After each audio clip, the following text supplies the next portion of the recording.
So hi everyone. We just thought it'd be a great opportunity to get together and share some insights into the new changes to the Triathlon Australia race competition rules. And to help me do that, we've got two people on the line. We've got Dave Williams, who is the sanctioning officer and technical person in New South Wales. Hi, Dave. G'day, Michael. Glad to be here. And we've also got Kathy Hoare, who pretty much in the same role in Triathlon WA. How you going, Kathy? Yeah, great. Thanks for inviting me, Michael. And hi, Dave. Yeah, you're looking like you should be dressed how I am in Melbourne. You know, it's a little bit sort of cold here today, so obviously it's a bit cold there in the office there in Perth. It's very stormy today. Yeah, we're expecting a thunderstorm, so it's not your typical Perth weather. Yeah. So thanks. We'll get straight into it anyway. This year there's only been a couple of changes to the race competition rules. We just want to sort of highlight those quickly for you in this short video. So I suppose firstly, one of the changes there is in terms of swimsuits and what you can and can't wear, and how that's what we want to do is give some insight into why these rules and changes have come about. So Dave, can you just tell us about those changes in terms under the swim section there to the swimsuits? Yeah, thanks, Michael. Up until this year's rules amendment, we had a number of different references to either swim skins or race suit or swim gear. And what the changes have done, they've consolidated all those references. So it's much more simpler for the competitors and the officials to understand what's legal and what's illegal. Essentially, we now have a definition of a race suit, which includes swim skins. And that definition pretty much has 2 dot points. Swimwear may cover all of the body except the hands and the feet. Previously, there was some confusion as to whether you had to cover your forearms or your calves. Now, swimwear may cover all of the body except the hands and the feet. And secondly, in the run leg in particular, the use of a Kathy Freeman style hood is now entirely permitted. Previously, you're required to get permission from the technical delegate to wear a hood, and that was under the auspices of religious reasons. That's now not even considered. You can just run up and wear a hood.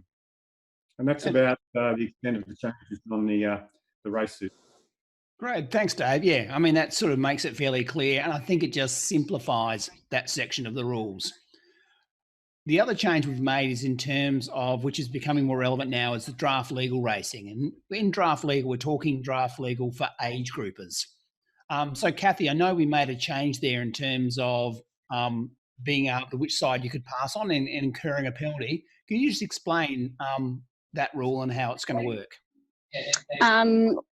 Thanks, Michael. Well, but basically, as everybody knows, all our rules are based hugely on safety and fairness. But the emphasis, I feel, with this one was more driven from the safety perspective, is that you're not allowed to pass on the left-hand side of a competitor or undertake, depending on where you come from. And obviously, that's where our age group is more used to racing and draft illegal races, so they would be used to people passing on the right hand side, and passing on the left hand side was something they wouldn't be used to. So I suppose with more people and more draft legal races becoming more popular, with the age group worlds having draft legal, we're trying to make it safer for them. This does not apply to the under 23s or any of the elite draft legal. It's just for the age groupers only. So if they pass on the left-hand side, they will receive a blue card, time penalty. It's going to be a hard one to educate, but I think that once it's explained to people why we've actually done it from the safety side of it,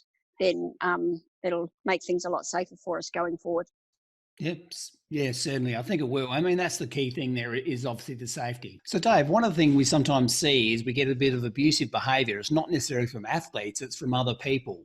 And I noticed this year we've actually brought in a little bit of a change there under Appendix B. Can you just explain, what that is and the intent of that for us? Yeah, no worries, Michael. I'm really supportive of this amendment because it provides clarity to both officials and race directors, and it ensures that innocent competitors are still treated fairly. And it's all about abusive language or violent behaviour by non-competitors. Previously, there was a suggestion that perhaps the competitor should be penalised for something or behaviour that's carried on by their coach or their parent. now it's made it quite clear that if you're a non-competitor and you behave badly, it's up to the race director to decide what to do. It could end up with the competitor and his or her entourage not being invited back to future events. But what it certainly will end up in individual situations is that instant competitors will not be penalised for the behaviours of, say, their parents. Yeah. No, I think it's very important to sort of be aware of that. And it's very similar across other sports where they'll have similar rules in place as well. So thanks for that, Dave. The final thing we want to sort of finish on, and this is sort of some of the overarching sort of purpose of the rules, and it's sometimes overlooked when we look at the race competition rules. And I'm going to throw back to Dave there because under the purpose, which is basically on page 4 of the rules, it talks about sort of 5 main points. And Dave, can you just sort of quickly just sort of reiterate those for people who are watching this? Yeah, I'll just confirm that nothing has changed in the purpose, but it's really important that all the stakeholders in triathlon understand the purpose of the rules, because that should be the foundation of how we all behave, whether we're a competitor, an official, or even a race director. And what we're trying to emphasise is sportsmanship, fair play, emphasising the fact that triathlon is an individual sport, so therefore giving opportunities for competitors to show their skills. And I guess not to mention, not to underplay the importance of safety, because that underpins everything we do. But also there's an interesting point that the purpose of the rules is to penalise competitors who seek to gain an unfair advantage. And that really guides officials on how they interpret the rules when they see certain behaviours out in the sport. Yeah, and I think you're right. That point D is probably one of the key ones there, is where always when we're looking to apply the rules, we're looking to penalise people who seek to gain that unfair advantage. We often talk... Yeah, that's correct. So we're looking for intent. If we're comfortable as officials that athletes have an intent to gain an unfair advantage or be in an illegal position, then that's when enforcement comes into it. Yeah, for sure. And would you agree with that, Kathy? That intent is a really key part of what we do? 100% agree with it, 100%. I also think that going on the next page, which I always tell any new officials, page 5, and following on to the top of page 6, is that nearly everything that we do fits into that. If it fits into that sort of those categories, from where we go to A to N, if it fits into there, then that's it. But as I say, it does. It's go back to D, penalise competitors who seek to gain advantage is probably the most important thing. You just sit there and think, did they gain an advantage out of it? If not, then... Yeah. So we always like to, I think, come back to those, because if you're ever not sure, that section there will often sort of, it'll be a bit like a get out of jail free card at times. Yeah, different situations.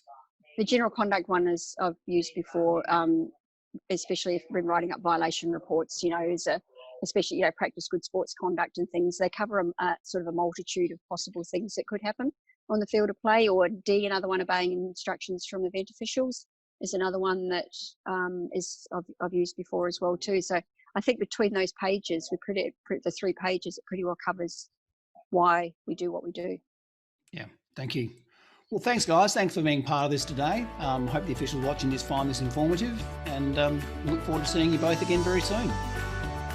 Thanks, Michael. Thanks for the invitation, Michael.